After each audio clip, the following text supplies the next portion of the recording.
Hey, what's going on, everybody? It's me again, Golden Blue Dude. And if you haven't already, go ahead and hit that like and subscribe button, especially if you're a college football or a college basketball fan, because that's all I do. And I do videos every single day. Don't forget to check out our merchandise store. We have almost 30 items in our brand new merchandise store.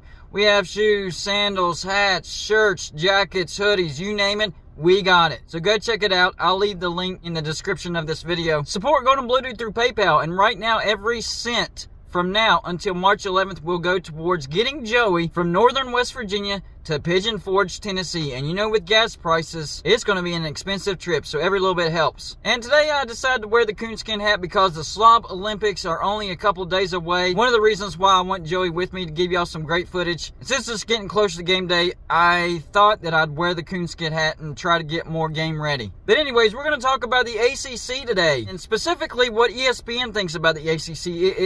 It's kind of interesting to me because they actually have NC State ahead of Clemson, ahead of Wake Forest. Yeah, that's right. In ESPN's way too early preseason top 25, they have NC State at number 8. They have Clemson at number 11. They have Wake Forest, the defending Atlantic Division champs, at number 14. So does ESPN think that in 2 years in a row, Clemson is not going to win the ACC Atlantic? Well, that's what it looks like. And I think the biggest reason ESPN is giving is because of the quarterback play for Clemson. NC State does return Devin Leary, a fourth-year junior. He had a pretty good season last year. 283 for 431. That's 65.7%. Threw for 3,433 yards. 35 touchdowns, but just 5 interceptions. Last year, NC State went 9-3. They averaged 33.1 points per game, which was 28th, and allowed 19.7 points per game, which was 14th. People forget they had a good defense. Now for Clemson, the biggest struggle was DJ Uiagalelei, third-year sophomore. He was 208 for 374. That's only 55.6%. Threw for 2,246 yards.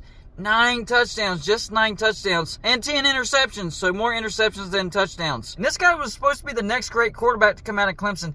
Even I thought that he was going to be even better than Trevor Lawrence. So they were taking another step forward. Deshaun Watson to Trevor Lawrence to DJ Uiagalelei. Well, he didn't produce last year. Slight dual threat quarterback, 105 carries for 308 yards, 2.9 yards a carry, and 4 touchdowns. Clemson went 10-3, averaged 26.3 points per game. That's 82nd. Their offense was not very good at all, but their defense saved them a lot. They allowed 14.8 points per game. That's second in the nation. However, one of the biggest storylines going into this season is they lost both coordinators. Not just one, both of them. They lost offensive coordinator Tony Elliott to Virginia, and the bigger loss, in my opinion, defensive coordinator Brent Venables. That will hurt.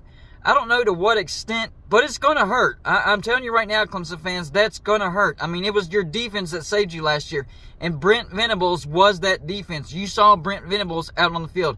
Sometimes literally, but that product that you saw out on the field, that was Brent Venables. So with him gone, what is the Clemson defense going to even look like?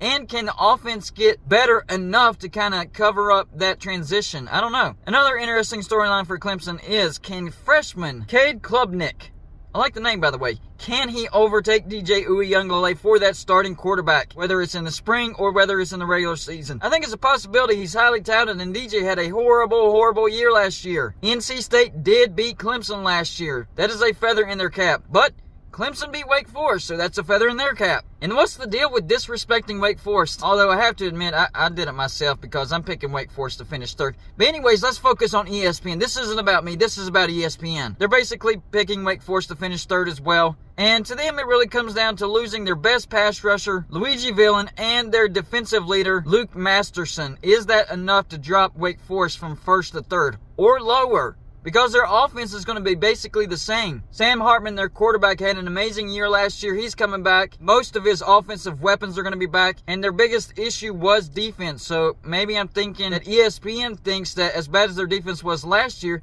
they lost their leading pass rusher and the defensive leader. It could be even worse.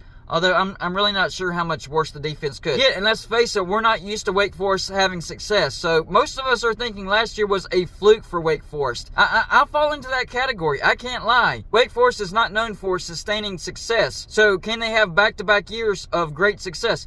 I highly doubt it. But they have the pieces on offense. It's, can that defense get better? Or is it going to get worse? And for NC State, people forget how good that defense was last year. I just told y'all, 14th in the nation in points allowed. and every key defender on that defense will be back. So their defense could be even better as well. Now on their offense, the biggest issue is the running game. The offensive line has to improve for run blocking, especially with leading running back Bam Knight gone. So those are big shoes to fill right there. But ESPN still has faith in that passing game and especially the defense. So I can see where they're coming from. They think NC State's defense is going to be even better this year, as good as it was last year, and that Clemson's defense is going to take a dip, especially with losing defensive coordinator Brent Venables. Although I do think most of their key starters from last year's defense will be back. It was second in the nation in points allowed. So I think ESPN is focusing on the coaching losses, which I don't blame them. That's a big deal, especially Brent Venables, and the fact that they think NC State will take a step forward, especially on defense. I'm just not sure about the offense. I think Devin Leary is a competent quarterback. They'll probably have a great passing game, not gonna lie. It's that running game. It was horrible last year, and they lost their leading running back, so it could actually be worse, and it could be a liability. That could hurt them big time. All right, let's move on and look at their schedules. NC State's and Clemson's. No, I'm not going to look at Wake Forest. I just don't feel like it. So here's NC State football schedule for 2022. First game at East Carolina. That's a tough opening game. Do not overlook that game. East Carolina has been taking steps forward. It is on the road. That's a tough place to play. First game of the year. That's not a gimme game. You will need to survive that game. So a stiff test right out of the gates. After that, they get Charleston Southern, FCS. Then they get Texas Tech at home, so their out-of-conference is by no means gimme games. They will be tested 2 out of the 3 games. Then after that, they get lowly UConn, another tune-up game, and then at Clemson. So NC State, if they stumble, they could have the potential of starting the season 2-3. So a big test early in the season. But I think the schedule does lighten up. I mean, it is the ACC. Because after that, they get Florida State at home.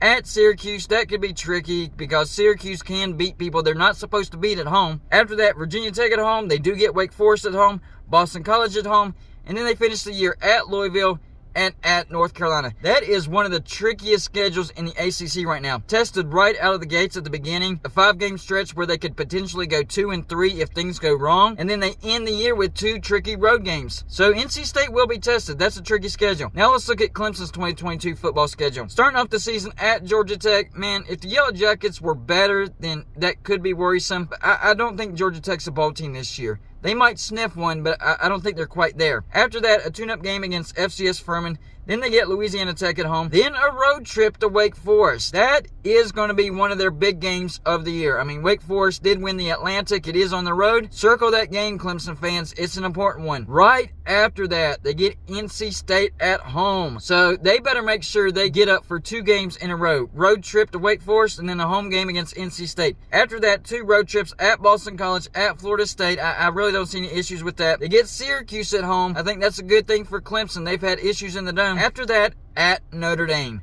Their last big test before the stretch. And they get Louisville at home, Miami, the Hurricanes at home, and then South Carolina at home. So for Clemson, it's really just this little stretch in the middle of the schedule that's the tricky part and could potentially trip them up. So really 3 games that will make or break Clemson's football season. So honestly, as far as the schedule goes, I think it actually favors Clemson. And that's actually one of the reasons why I have Clemson in first place. I do think they will take a slight step backwards on defense with Brent Venables gone.